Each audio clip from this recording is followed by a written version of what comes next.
your attention to now East Asia. Well, I would like to start my presentation by saying that 300 million Muslims live in countries where Muslims are not a majority. And these often are very large populations. Like India, for example. In India, we find the third largest population, Muslim population of the world. And when you look at Russia, the Muslim population of Russia is more than, say, Jordan and Libya combined. And when you look at China, we have, according to the national census, 22 million Muslims. And this population is larger than the Muslim population in Syria. When we think of Muslims in Turkey, Muslims of China in Turkey generally, we tend to think of the Uyghur Turkic population. Yet the Muslims of China are more varied than that. And other than Uyghurs who live in, I can use this, right? No, this is not. So I can show you with my hand. Okay. Here in Xinjiang, what we know as East Turkestan, who are about 9 million people, there are 9 other ethnic groups who are Muslims. According to the state classification, there are 56 ethnic groups in China, and 10 out of these are Muslims. And these are the Hui, the Uyghur, the Kazakh, the Kyrgyz, the Uzbek, the Salar, the Dongshan, Bonan, and Tajik. And the Han Chinese, the ethnic Chinese, as we know, are 92% of the total population. And the Chinese-speaking Muslim population, who are known as the Hui, are about 10 million. So here you can see different pictures of different Muslims, Uyghurs in Hui, and some Muslim women. So the Hui people are scattered all around China, and but they are mostly concentrated in northwest China, here in the provinces of Ningxia and Gansu. For example, in Ningxia, the Muslim population is about 30% of the total population, and Ningxia is a Hui autonomous region. It's a Muslim autonomous region. There are different autonomous regions in China. Generally, they are ethnic groups, autonomous regions, and this is one of the Hui ethnic autonomous region. So when you look at the general features of the Chinese Muslims, you do see that they very much look like Han people, like the ethnic Chinese people. And they speak Chinese as their mother language, and they, they share lots of cultural elements with the ethnic Chinese. But the state recognized them as a separate ethnic group. I mean, the state doesn't recognize them as Muslim Chinese, but as a separate ethnic group, the Hui. So why is that so? That's a big question, and in my dissertation, in the first chapter, I actually raised this question and tried to give an answer to that question. But for this presentation, I'd like to say that is mainly because the Chinese Muslims are descendants of foreign peoples. They are the descendants of Arabs, Persians, and Turks who came to China in the very, very early years of Islam, starting in the 7th and 8th centuries. And these people came as merchants and later as soldiers to China. So I would like to show you I would like to start with this origin, the myth of Chinese Muslims, which was very widely read during the imperial periods. So according to this origin myth, one night, Emperor Taizong of the Tang Dynasty dreamt that a roof beam of his golden palace was collapsing. The roof beam nearly smashed his head, but it was intercepted and pushed back by a man standing on the right-hand side of the bed. The man wore a green robe, and a white turban was wound around his head. He had a towel draped over his shoulder and a water kettle in his left hand. They had deep eye sockets, a high nose bridge, and a brown face. Alarmed, the emperor, upon waking immediately, summoned his counselors. One of them, Shuma, knew at once what the problem was. The empire was in danger. This was the meaning of the falling beam. The strange man was a Hui, a Muslim from the western regions. The Great Tang Empire needed the Hui people for its defense, he concluded. So the Emperor Taizong, the story goes, sent envoys to Arabia and asked for some Muslims to come and save his empire. And in response, the Prophet sent to China 3,000 Muslims, and they were led by Said ibn Waqqas, who's known as the uncle of Prophet Muhammad. When Waqqas met with the emperor, they had a conversation about the sages, about Confucianism and Islam. And after the conversation, the emperor concluded that, Islam and Confucianism are no different. They are very similar to each other. They are compatible. So these Muslims stayed there, and in time they grew homesick. And the emperor allowed them to marry with Chinese women and to build mosques in China. On the other hand, Prophet also let them to stay in China as long as they preserved their Islamic tradition and as long as they disseminated Islam. So the origin myth, ends with a poem which says, "Formerly Islam was found only beyond the western border. Who would know that Muslims were to dwell in China forever? It only came about through the Tang Emperor's dream in the night, that 3,000 men were brought to establish it. By imperial order, the seal of the Board of Astronomy was given to one of them. They dwelt peacefully in China, pacifying the state, all thanks to the grace of the Emperor of the Tang for his fine ritual treatment. Even today, we protect the state, not moving again." Well, this is the end of the origin myth. Actually, normally I do this as a lecture, and I do this as an interactive lecture, so I generally ask, what you as the audience get out of this origin myth, with respect to Chinese Muslim identity. Any thoughts? Would you like to contribute? So we can do that. We have a microphone, so... Yeah. Anyone want to respond?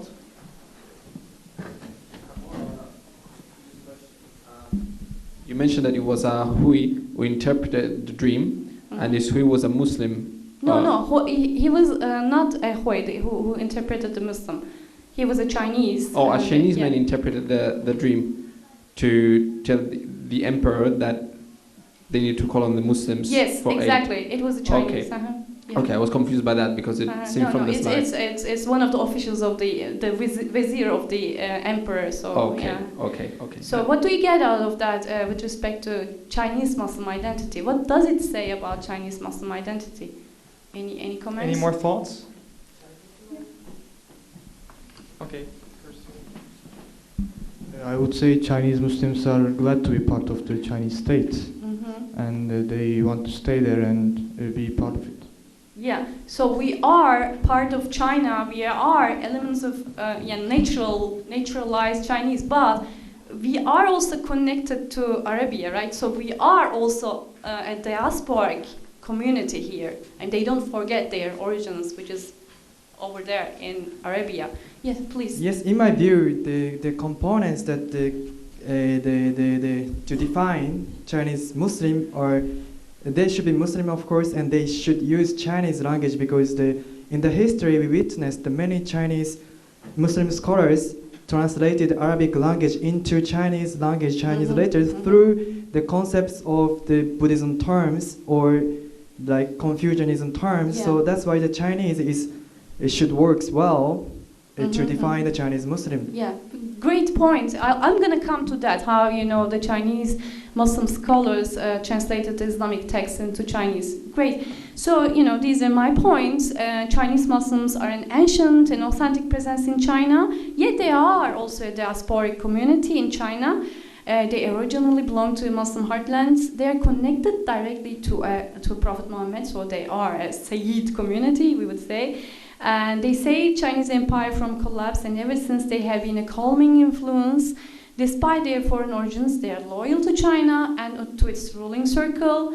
They contributed to China's development by introducing new technologies. Remember, it was mentioned in the poem, right?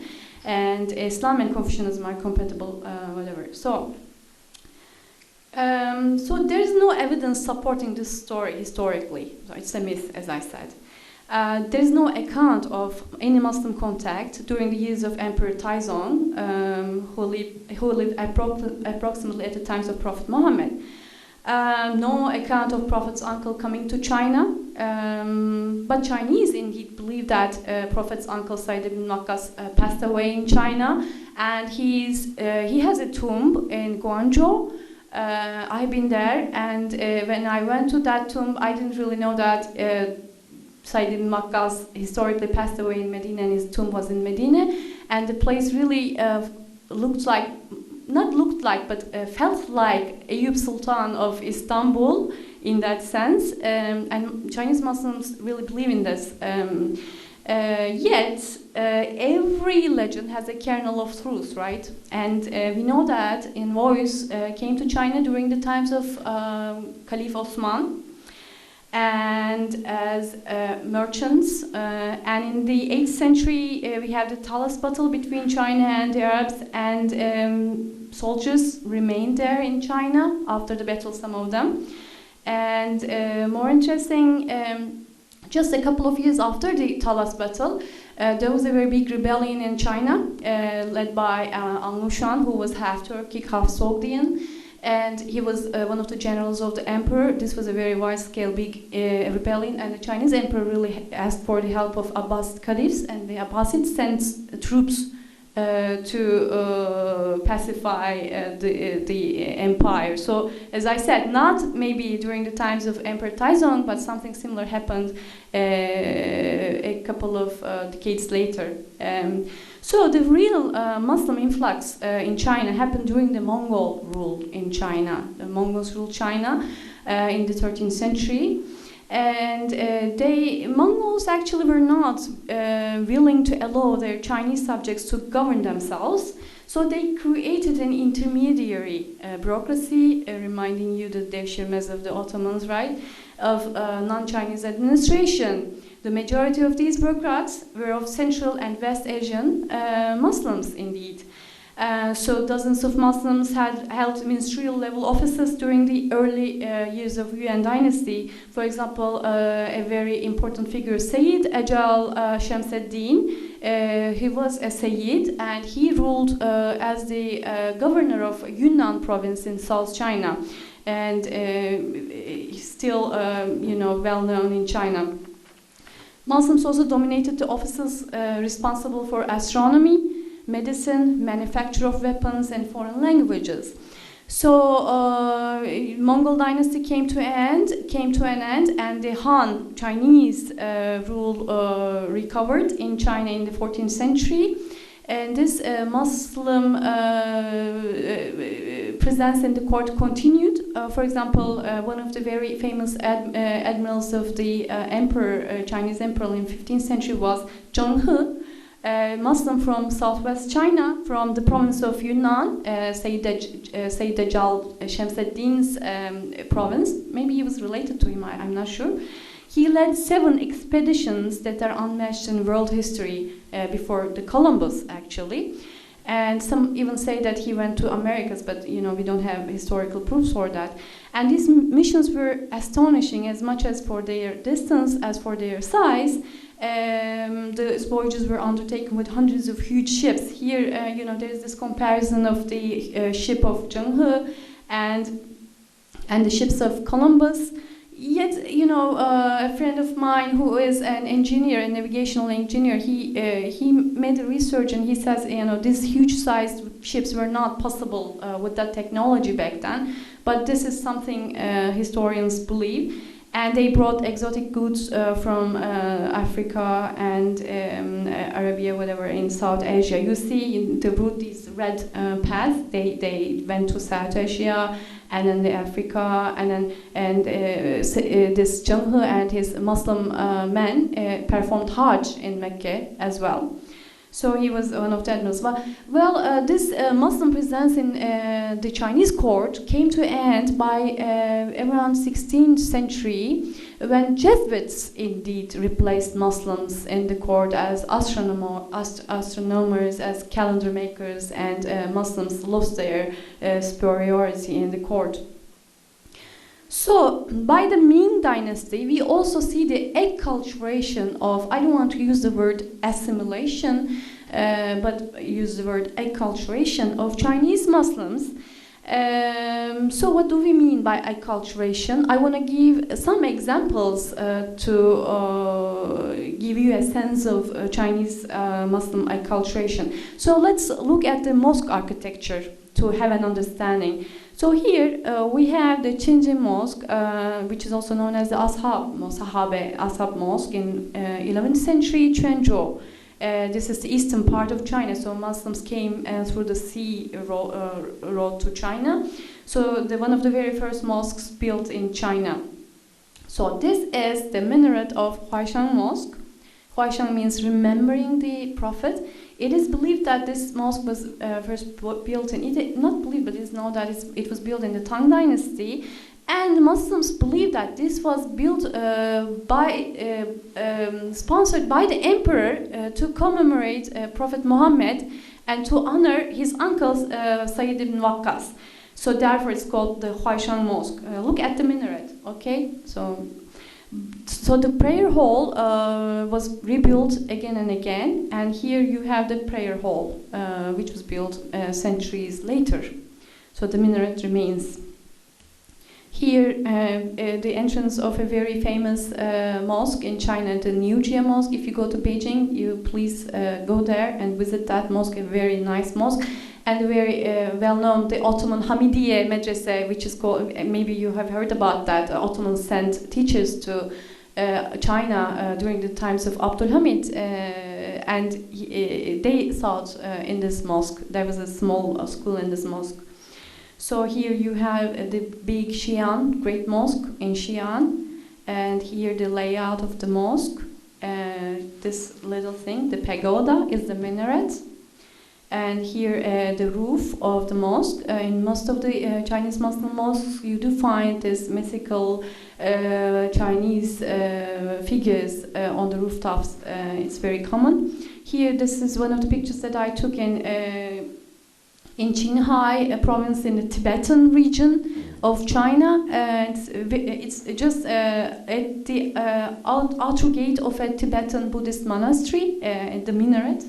A very nice minaret. Here is the inner space of a newer mosque. Here you have the inner space of New Jia Mosque. You see the inner space. And here the calligraphy. I'm sure you noticed the Arabic words, Allah, whatever, they are written in as if they are a Chinese character, which although they are not. And here you do see this Chinese Muslim calligraphy, how they are performed with a brush, and not really a brush, but something similar to brush.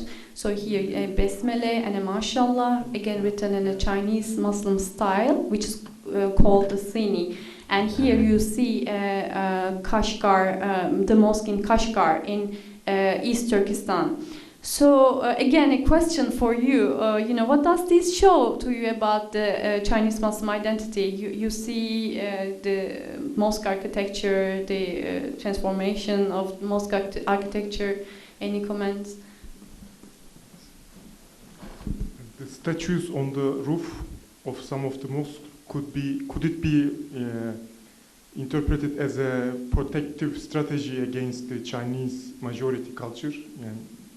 So that they are not disturbed by others. Yeah, they don't want to cry out as foreign elements. Yeah, might be so. Yeah.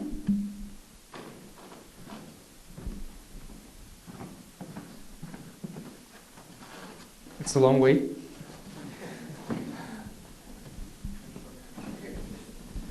The materials and the size of the exit is very different from the Turkish one. So I think the Islam later on came to the Chinese basic civilization. So the process is like that. The Islamic knowledge, Islamic thought integrated themselves to the Chinese society. I think so. So that's why the materials is very Chinese. the window is very Chinese model. Yeah. So the early mosques looked more Arabian style, right? And then you see the transformation. So therefore, you have this very syncretic. You see the minaret has a very different, distinct feature, and the prayer hall has a very different feature. So you see the transformation here very clearly in that sense. And yeah, another comment? Yeah, I was wondering if there's any research about specifically how do Chinese Muslim, so I mean it's a strong term, but how do they justify the presence of the statues? Because having a Chinese-looking mosque is perfectly fine. There's no issue with it. But obviously, statues, there's an issue. Actually, I have been to some of the Sufi tekkes in northwest China, and I met with some Sufi sheikhs there who built new dargahs after the Cultural Revolution. And they're new, but they look perfectly. They are in traditional Chinese architectural style, and they all have these figures in the. I have the pictures, but I can't find them now. So they all have all these stuff everywhere, not only on the rooftop. And when you ask them about this, and that's also an answer to your question as well, they attribute some mystical meanings which come from the tasawwuf literature to these figures. So the meaning changes, is Islamicized, but still, not as a clear strategy. Thinking, okay, let's protect ourselves, so let's have them. Today, you don't have to do that, right?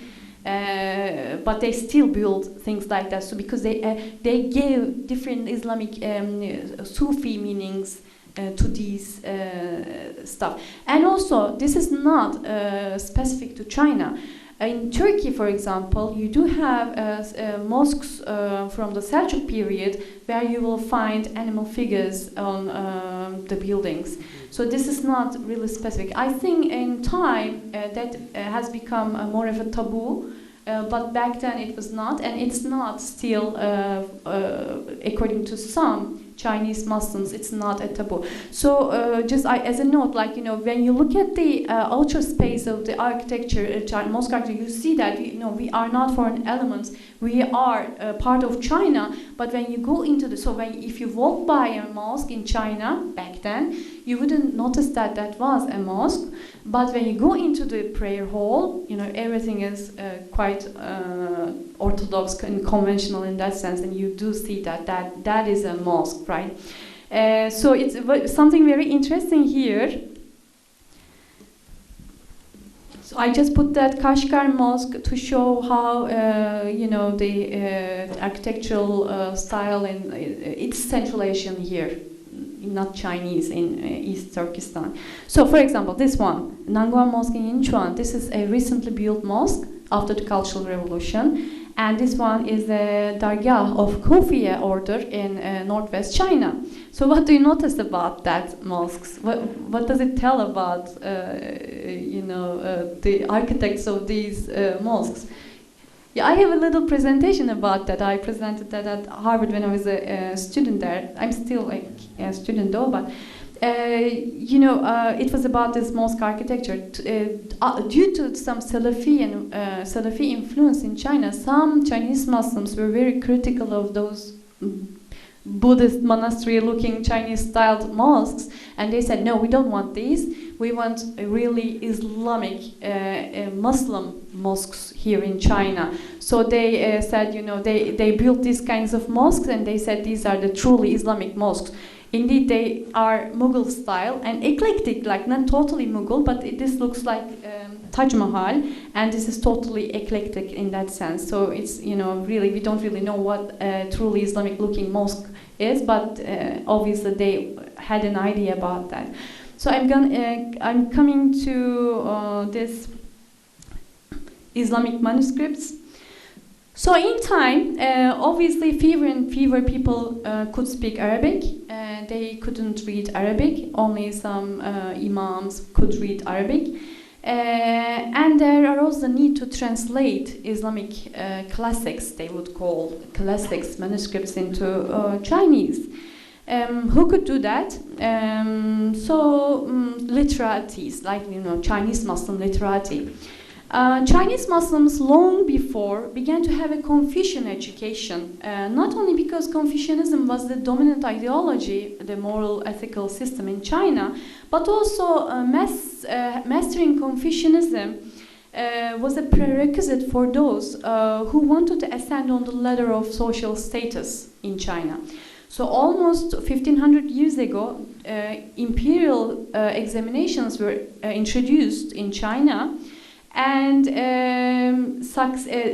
imperial examinations were introduced to recruit officials, bureaucrats, and Muslims who also wanted their children to have a higher position in China or a higher social and moral status in China, sent their children to Confucian schools because they wanted them to take the imperial examinations. These people would also send their children to Islamic schools as well. So there were this class of Chinese Muslims who were literate in Chinese classics and the Islamic classics at the same time. So these people started to translate the Chinese Muslim, the Islamic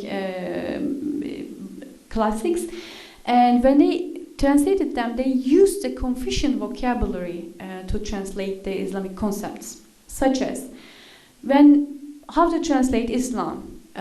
So they use this concept of Tao, Confucian concept or Taoist concept of Tao. So Islam was translated as the Tao of Muhammad. Not always, but sometimes. Sometimes they would call it the Qingzhen Jia, which means the pure and the real teaching. For example, how do you translate Nabi or Rasul? It isn't possible in Chinese to transliterate the thing. So you write Islam in Arabic and you can write Islam in Latin alphabet, right? But you can't do that in Chinese because Chinese there's no alphabet in Chinese. It's a character and you can read it in any way. So you look, for example, you have an apple picture and you look at that apple and you say apple and I say elma, but we do understand that it's apple, right? So therefore you can't really transliterate it because there are many different dialects in China and everyone will read the same characters in very different ways. So you can just write. Now there's this Putonghua, the standard Chinese, so they do it. But back then there was no standard Chinese. So how do they translate the idea of Rasul? They said the Shang, which means sage. So Confucius was a sage and Prophet Muhammad was a sage. How did they translate Allah? It was the Tian, the transcendental entity of Confucianism. Not always they translated Allah as Tian. They sometimes used some specific words which were not used by Confucians or Taoists, whatever. But sometimes they used this word as well, Tian, gök yani. So, for example, a text from Liu Zhi, one of the very famous Chinese Muslim authors, the sage of the West, Muhammad, was born after Confucius and lived in Arabia. He was so far removed in time and space from the Chinese sages that we do not even know exactly how much. The languages they spoke were mutually unintelligible. How is it then that their ways are in full accord? The answer is that they were of one mind. Thus their Dao is the same. So this is Liu Zhi. Some of his stuff is translated into English by William Chittick and Sachiko Murata, if you are interested. And the Confucian teaching, another one. Confucian teachings regarding the relations between ruler and minister, father and son, husband and wife, older brother and younger brother, between friends are all correct and are all important. We cannot say that these principles are wrong. However, Confucianism doesn't teach us where humans came from and what was in the beginning. That is why we study what our sage teaches us. So another one, there is much similarity between our Islam and our Confucianism. However, our Islam broadens what is insufficient in our Confucianism.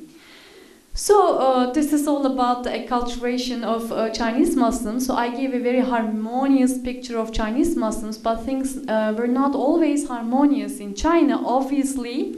We have, for example, the clashes between different Sufi orders. Sufism entered China via Central Asia by the Turkic dervishes.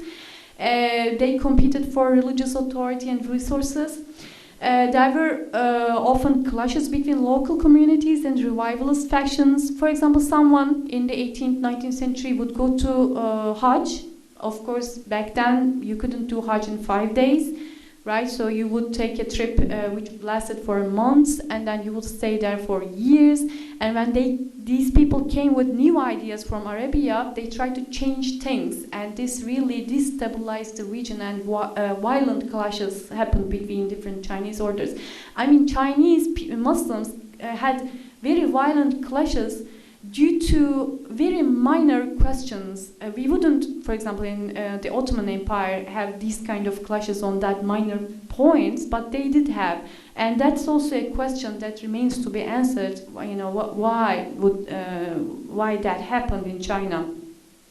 So obviously, local feuds between Muslims and non-Muslims. You don't really see feuds in East China, and you don't have Sufi groups in East China. You have them in West China, like in Northwest China, closer to Central Asia. And feuds between Muslims and non-Muslims happened there as well. And even today, there are frequent clashes between Muslims and non-Muslims. And mostly they happen to the issue of pork raising. And of course, big rebellions against the state happened in the 18th and the 19th centuries. And these were due to the corruption of the officials and lack of knowledge. Like, the officials didn't know anything about Islam, and they treated these people as barbarians. And therefore, they had very big, important Chinese Muslims organized big rebellions, and these lasted for decades. So, today, if you go to China, the Chinese Muslims are a very cosmopolitan community. Like, you will find a pious here Muslim Chinese who reads Mesnavi, for example. There are you will have a Chinese Muslim minister. You will have a university professor here. You will have these village people. You will have covered women and uncovered women, and you will have say atheist Hui. Atheist Hui. Hui actually used to mean Muslim in China. So in the imperial times, the Chinese called the Uyghurs as Hui, and the Chinese Muslims as Hui. Any Muslim was a Hui. Even today, if you go to China, you will notice, for example, I say, "Oh, I came from Turkey." "Oh, you are a Hui too." Like, they will call me Hui because they mean Muslim with that. But how comes that you can be an atheist Hui? This I already mentioned in the beginning of my presentation, right? So because the Hui now is categorized as an ethnic group in China, as different from other Muslim ethnic groups. And why this really happened? This is due to the state classification. According to the state followed the Russian Stalinist classification. If you have a common language, a common territory, common economic life, and a common culture, obviously you can be an ethnic group. Yes, but Hui do not meet this criteria, right? They don't have a common language. They have a common language, but they speak Chinese and not a different one. And they don't have a common territory. They are scattered all around China. So why are they a separate ethnic group, but not Han Muslims? So this is mostly due to, that's also one of my chapters in the dissertation, that's due to the Chinese Muslims who wanted to be defined as a separate ethnic group. But when these Chinese Muslims were struggling to be defined as an ethnic group, they wanted to include all Muslims of China, regardless of their ethnicity, as a specific one ethnic group. I mean, this was, I would call the ethnicization of religious identity, Muslims in China as an ethnic group. But of course, they struggled for that, but they couldn't manage. One reason is, of course, the state wouldn't grant such a right to all Muslims to be gathered under an umbrella term, so divide and rule thing. And the other thing is, like, the Turkic people were not really interested in being classified as in the same ethnic category by Chinese Muslims. in Xinjiang, the Chinese there is a huge border between Chinese Muslims and Uyghurs, and it's the dialogue between Chinese Muslims and Uyghurs is very, very weak, I would say, and this has historical reasons as well. So all these at the end led to a compromise between the state and the Chinese Muslims, and the state said, okay, we're gonna grant you ethnic identity, but you will be a separate ethnic identity and not with other Muslim groups. And they emerged as an ethnic identity by then. So why would they ask for an ethnic identity? Because the state always promised, the communist state and the national state before the communists always promised to grant rights and privileges to ethnic groups. And the communists did that. As I said, they have an autonomous region, right? So, for example, there's one-child policy in China, but if you are an ethnic Chinese, like an Hui or an Uyghur, that policy is not imposed on you. For example, the Uyghurs would have affirmative action with respect to entering universities, whatever. So we can talk about that during the question sessions. So I want to come to the communist era very quickly. In 1949, as you know, the communists began to rule China, and for a decade or so, they were quite tolerant towards religions, especially the ethnic groups. But things changed very quickly. So they introduced the Cultural Revolution in 1960s. So the Cultural Revolution is a social political movement that took place in the People's Republic of China from 1966 and 1976. This was set into motion by Mao Zedong. Its stated goal was to enforce communism in the country by removing capitalist and traditional elements from Chinese society. During the Cultural Revolution, Islam, like all religions including traditional Chinese religion, was persecuted by the atheist Red Guards, who were encouraged to smash the four olds, the old customs, old culture, old habits, and old ideas. Here is a very, a very common poster you would find during the Cultural Revolution era: the Red Guard smashing the old habits and customs, ideas. After Mao passed away in 1980, Deng Xiaoping, who followed Mao Zedong, actually opened China to foreign investment, the global market, and the limited private competition. So China transformed in 1980s. So during the reform era, the strict measures against religion were also alleviated. Chinese Muslims' conditions also began to recover. So during Cultural Revolutions, all mosques were closed. Only one remained. That was for foreign envoys who would visit China. So they began to be recovered. Most of the mosques were rebuilt. Islamic schools opened. Students are sent to foreign Muslim countries for education. So Sufi orders resurfaced again. And I would like to end my presentation by saying that the Chinese state actually treats different Muslim communities in different ways. Today in China, when you find a very tolerant state towards, say, Chinese Muslims who don't have any irredentist ideas and who are quite loyal to the state, you do find very different policies applied to Uyghurs, and the more oppressive policies. The Uyghurs are oppressed under these different types of policies, and therefore you keep hearing about the Muslim oppression, the oppression of Muslims in China. So that is the story of Chinese Muslims. That was an introductory kind of a lecture. Thank you very much. I would welcome your questions.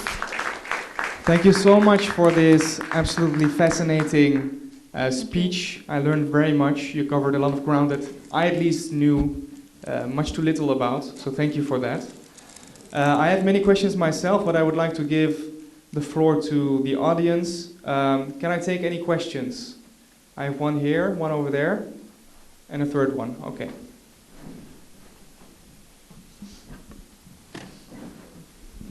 Hello, I should welcome you first to our Thank you. institute. It was a great talk.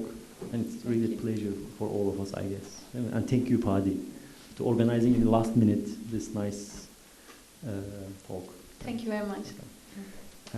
My question is more to do with this.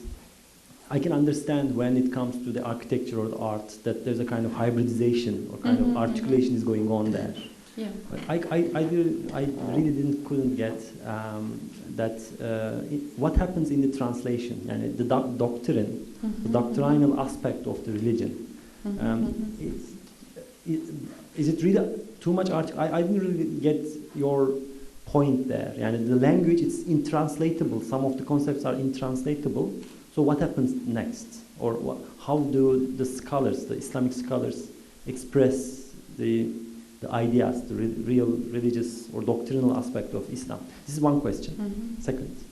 So, the second question is, I was in Prague this summer, and Scott Lesh, one of the celebrities in sociology, made a very interesting presentation. They were talking about the problem of sociology in general in Europe. It is the ACI, European Sociological Association's a kind of keynote speech. And he was talking about how to survive sociology, kind of very big talk he made. And he said he went to China and he learned Chinese there. And he told very interesting stuff there. And I will ask you, are you agree with him or not? He said modernity has a lot of problems because it's obsessed with certainty. And in the languages or in any conception or theoretical attempt, European thought does not really tolerate uncertainty. But he observed in China that even Chinese language itself has a room for uncertainty. Yani they live in a kind of format that they embrace uncertainty in their very philosophy, in the way they write, in the way they think. Are you agree, and can you really agree with this?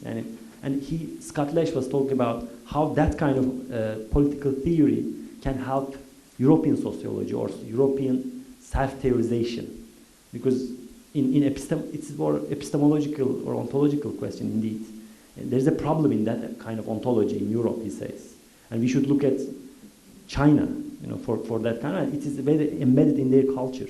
And my question is it true first, or is just Scott Lesh maybe stayed there for a few months and learned Chinese? Okay, but he came across with this kind of understanding. Is it true first? And second, if it is true, how can it be applied?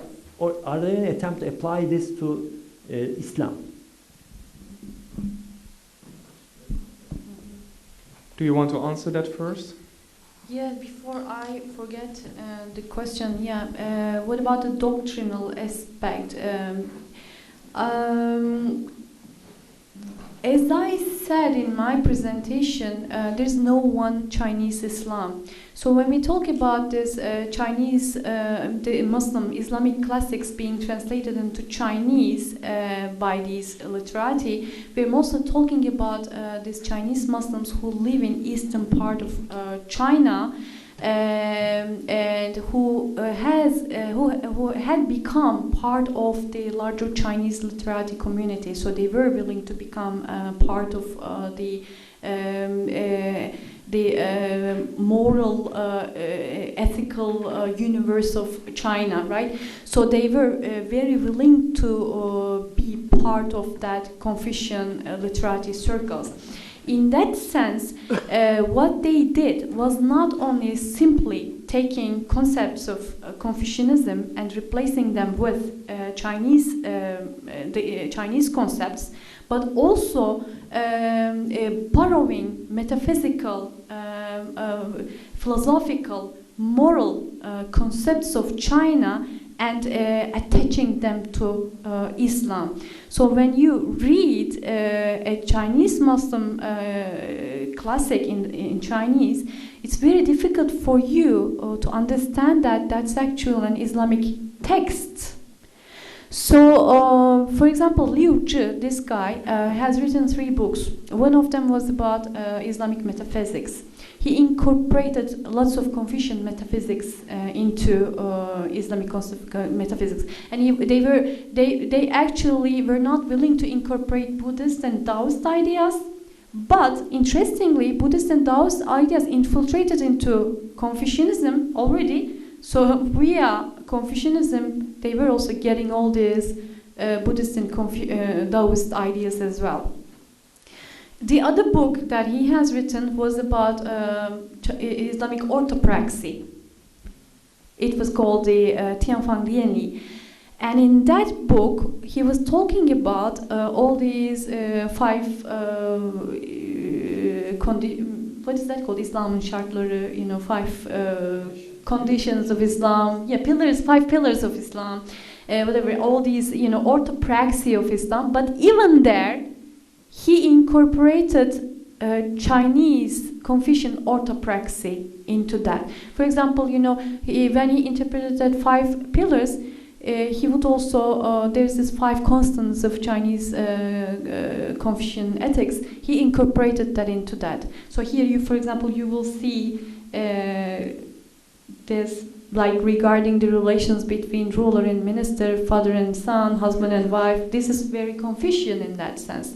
And they all borrowed these, attached them to Islam. So mostly what they said is, Confucianism and Islam was compatible, and Confucianism couldn't answer some questions about the beginnings and ends of the world. So Confucius was not willing to answer questions regarding what are we gonna, what will happen to us after death?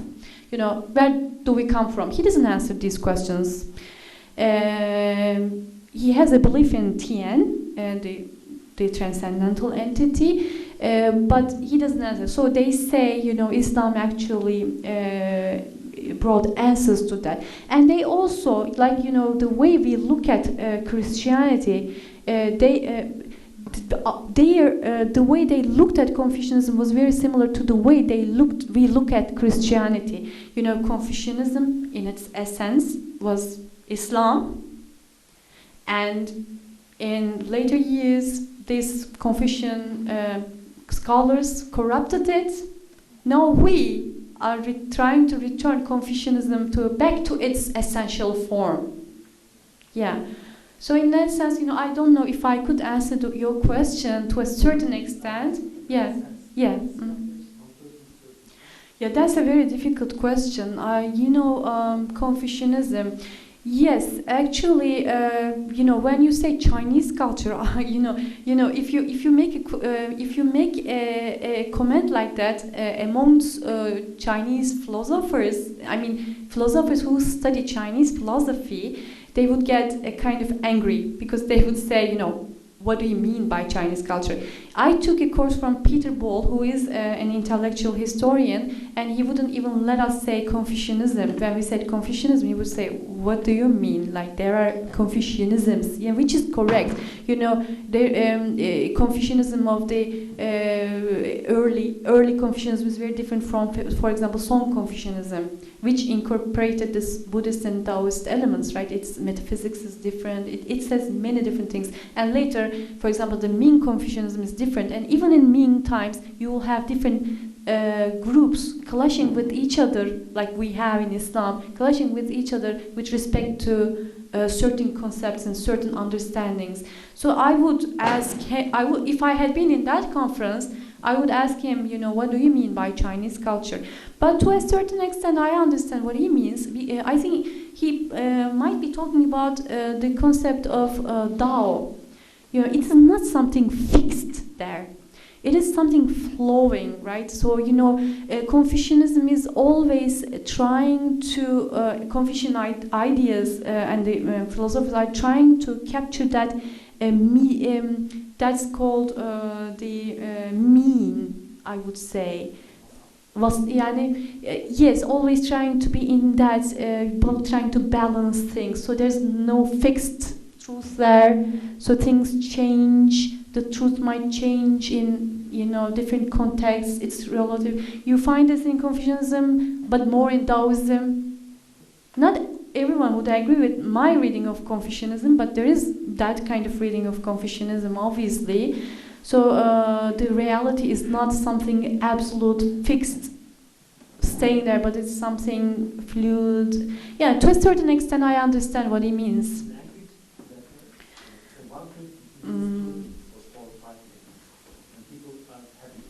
Yeah, it's yeah, but you know that is also the case in Turkish, I would say, right? You know, what is specific about Chinese? I have to think about that. You know, it's a very complicated question, and I haven't thought about that, so it would not be correct for me to answer this question right at this moment.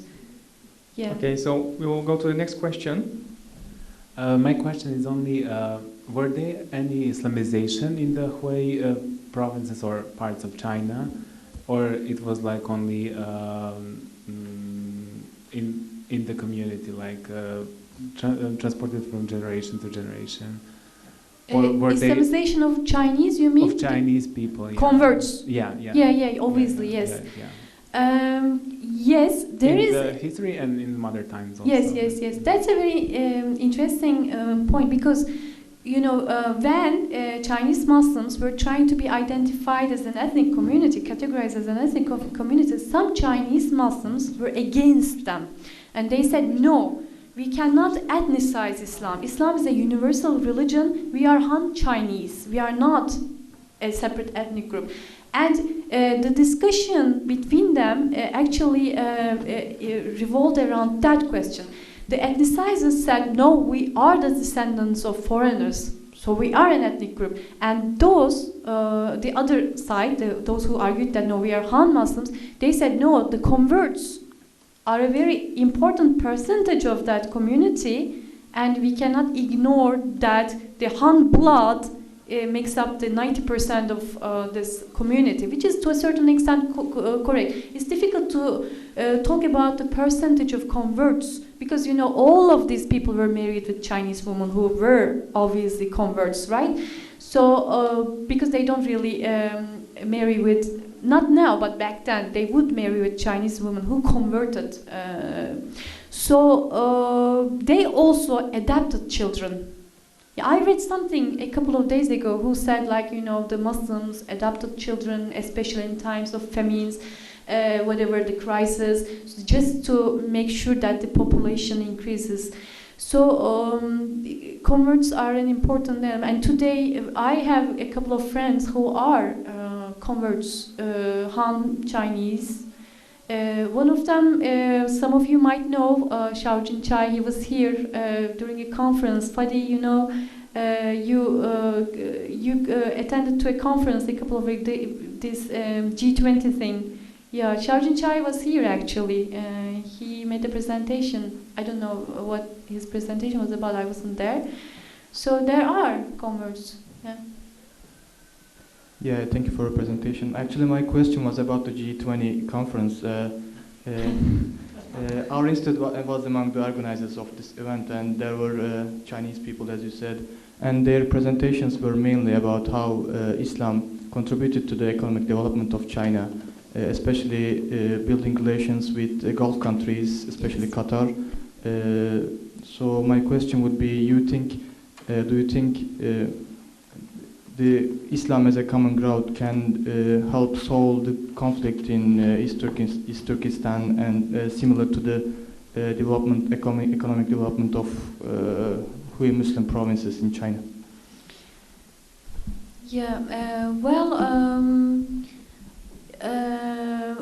the problem, I would assume that the economic development of Xinjiang would contribute, but it cannot be a solution if it's left alone. Like, it should come with democratization, because today China is actually investing a lot in Northwest China, not only in Xinjiang, but also in not only in Hui regions, but also in Xinjiang. Then there is a specific technical term for that, development of the western regions, whatever. And there is the Silk Road project of China, right? And they are trying to connect to Middle East and Central Asia via the land route. again, so they are developing that, but it doesn't help in the context of East Turkestan. One of the biggest problems is, as I said, there's this affirmative action policies, whatever. When you look on paper, things are really good there. Like, they have lots of rights and privileges, and it's an autonomous region. The head of the region is an Uyghur. Yet, the problem is, first of all, there are a couple of problems. First, they are sending lots of Chinese there as immigrants, and they are settling there. So the population ratio changed drastically in 50 years. So 90% of the region was Turkic in 1950, and it's now only about half of the population, and it's changing very quickly, and in a couple of decades, the Uyghurs will become a very small minority in the region. So you can imagine, you fill trains with these Han people who don't know anything about Uyghurs in Islam, except that they are thieves. When you go to China, you will be warned by Chinese, oh, be careful, okay, these Uyghur people are thieves. Yes, there are lots of Uyghur thieves around due to some, economic and social reasons. We know about that, but this very, very negative image of Uyghurs, which intensified after 9/11 by Chinese state using the idea that these Uyghurs are actually Islamists, radical Islamists, deepened the problem. In Xinjiang, in the region, you don't have any intercourse between Chinese people and the Uyghurs. They won't rent their houses to Uyghurs, they won't hire Uyghurs. Of course, the Chinese business, they prefer Chinese who speak perfect Chinese rather than Uyghur who have accent and who don't really know Chinese well. And there's this, intermarriage is almost zero. So it's very difficult. Economic development will not help alone. There should be a big democratization movement, and officials should know about Islam.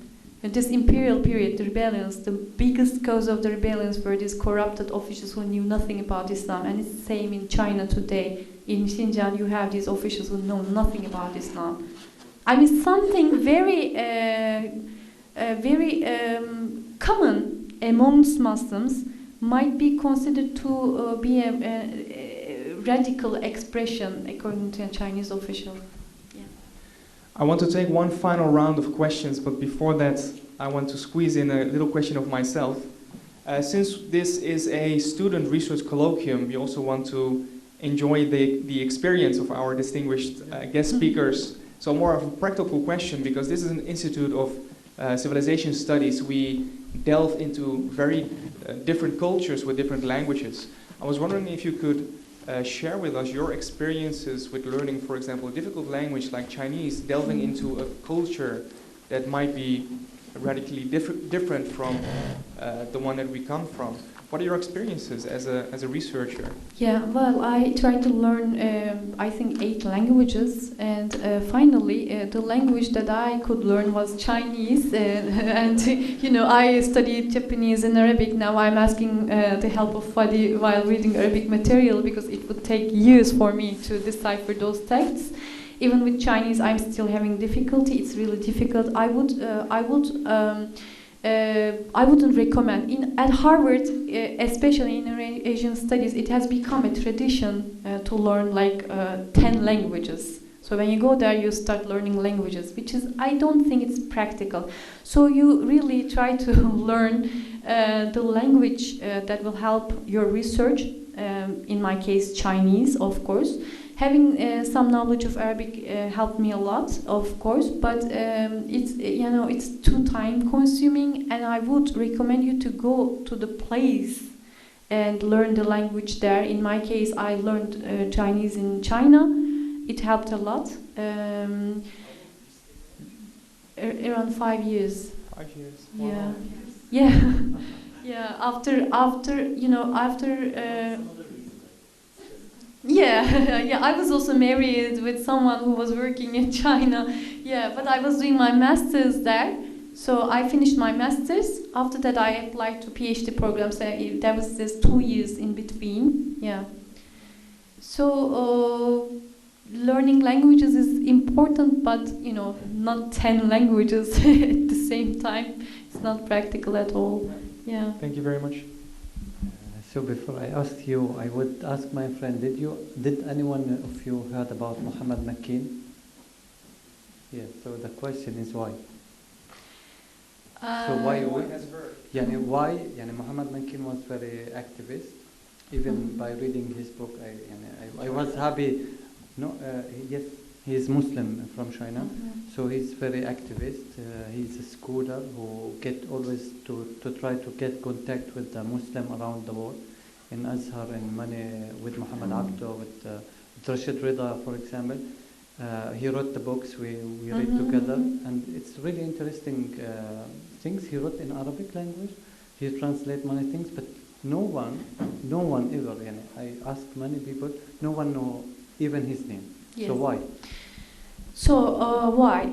I think they were not really successful in constructing that bridge they hoped to build between China and Egypt, I assume. So you know, Majian Makin in Arabic is a very well-known professor of Arabic language and history in Beijing University. He used to study at Al Azhar University in 1930s. So we read an Arabic book which is called Islam in China, written by him to introduce Islam in China to Egyptians back in 1930s. So back then they actually made they really publicized the conditions of Islam in China, because you know we do find lots of articles in Nur al-Islam and Fatih, whatever. They even translated the Confucian Analects. He translated the Analects of Confucius into Arabic. But today, why don't we know about them is mainly because, the answer just bluffed, the communist rule, which actually closed China from 1960s up until 90s.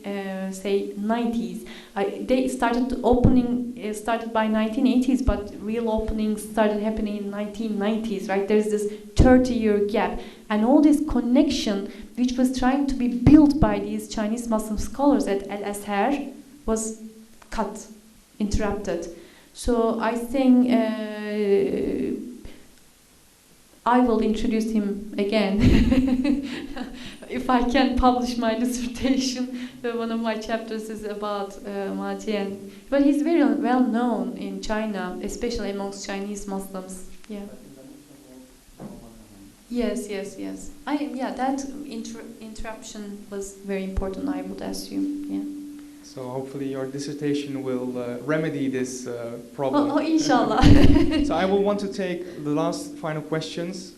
You were first and you second. Do we have any more questions? One here, maybe one last question? No? Okay, so 3 questions.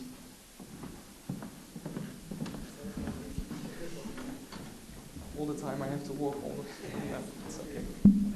Thank you, Arad, for your lecture. I learned really a lot. And in the history, as long as I know, I understand the relation of the Uyghur people or free people anyway, Muslim or living in China, with the Chinese Empire was not like today, especially over several empires. The Chinese Muslims were employed in the bureaucracy as very executive workers, especially in the financial field. But today, even if one from the Uyghur community or Hui community wants to become bureaucrat or governmental worker, or even if one from that community wants to take an entrance exam to the Beijing University, for example, do they have the equal capability to the majority population of China? That's my question. Not really. Yeah. Well, say for example, the head of Uyghur Autonomous Region is an Uyghur. He is a loyal Chinese citizen, obviously, but the real policymaker in Xinjiang Autonomous Region is the head of CCP in East Turkestan, in Xinjiang, right? So even in that case, you see that the real person who is in charge of affairs is Chinese, although on paper it's an Uyghur. And especially in these last few years, due to, I mean, this is like a chicken and egg thing, right? They oppress Uyghurs, and many Uyghurs become more radicalized. And as they become more radicalized, these people become more prejudiced towards them, and the state becomes more oppressive. And this happened in Xinjiang. Even a professor like İlhan Tohti, who is a very well-known professor in Beijing, in Peking, a Democrat. He's not an irredentist, like he's not looking forward to an independent East Turkestan nation. He wants to be a part of a democratizing China. He's now in prison, and he got this life-term imprisonment because of things that he shared on social media. And the things that he shared was just about democracy and whatever. So it's a very dangerous setting for Uyghur people. Even calls for. I mean, it's not only for Uyghurs, but also for Chinese Democrats as well. You know about the Tiananmen Square incident that happened in 1989, right? The Chinese. Something very interesting there. The Chinese Democrats gathered in Tiananmen Square, and they were crushed by the state, and lots of people died. The leader of that student community was an Uyghur, and he lives now in Taiwan. So sometimes you will find in Beijing, for example, in Shanghai, you will find Uyghurs who are very well educated, who can change things. But obviously, as you can see from the affair, what happened to İlhan Tohti, they are not given the chance, right? So they don't have the chance. So most of them just go away. They settle in Turkey, in United States, in Germany. So there is a big, huge diaspora Uyghur community in these countries. I had a student at Harvard who was an Uyghur, and he just fled away from China, and he didn't have any hopes to go back. And I have a friend who's now teaching in Turkey, who was also at Harvard. And these people could have changed things, but they are not given the opportunity. Yeah. So it seems the story is a saddening one.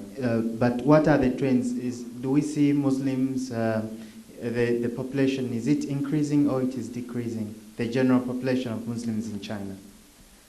It should be increasing. As I said, this one-child policy is not imposed on Chinese Muslims. There are also converts, not huge numbers. It's not obviously it's not decreasing, but it should be increasing. But for the Uyghur, I'm sure that one-child policy is not imposed on Uyghurs. But for the Hui, I think the rural Hui can have more than one child, but the urban Hui cannot have more than one child.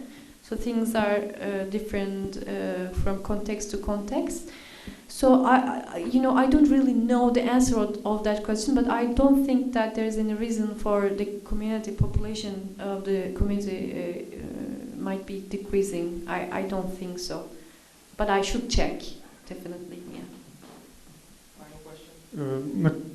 A small, not question, but I remembered something about Said bin Ebi Waqqas. You said that there is a turbe of him in China. I read in a research article on Sufism in Sri Lanka, and there is an Abdul Qadir Geylani, a turbe of Abdul Qadir Geylani. In reality, it is in Baghdad. So yes. it could be a pattern that the more the Muslims are from the central, at least from this emerging lands of Islam, Yes. the more they are far, maybe they want to relate themselves, so Yes. this could be the reason. Yeah, that could be the reason. Yeah, maybe someone called Waqqas Sayyidin Waqqas came to China. I don't know, maybe he came and then he returned. I mean, that's really an interesting question, but the need to produce such a myth, the psychological need is important. Same like Geilani in Sri Lanka, they Yeah. also... It's interesting, I didn't know about that. Yeah. Okay, so this is the end of our session. Please join me in thanking our guest speaker and also the student speakers. Thank you very much. So hopefully, and we are going to sit down with Önder Hoca monthly, once a month we will organize these sessions. These are student-based, student-organized sessions, student research colloquia. So we encourage you to send in your ideas for speakers, for topics, etc. This would be great if we could all stay active. And we have the list here, so for the people who want to sign the list, I will leave it here on the desk. So thank you again, and hope to see you next time.